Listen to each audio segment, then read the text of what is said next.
അപ്പോസ്തല പ്രവർത്തനങ്ങൾ 8-ാം അധ്യായത്തിലെ ആദ്യത്തെ ഒരു ശിഷ്യൻ പീലിപ്പോസ് സ്വന്തം നാട്ടിലല്ല, അയൽ നാട് സമറിയായിൽ ചെന്ന് ചെയ്ത കാര്യമാണ് നമ്മൾ വായിക്കുന്നത്.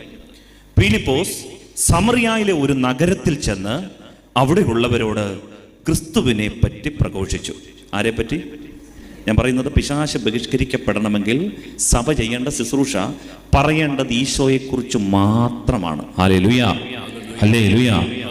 ഈശോയെ പറ്റി പ്രഘോഷിച്ചു. Alone, Christ alone.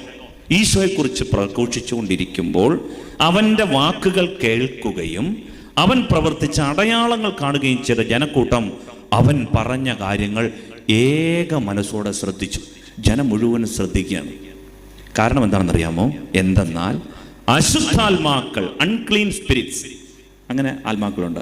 അശുദ്ധാത്മാക്കൾ, അശുദ്ധി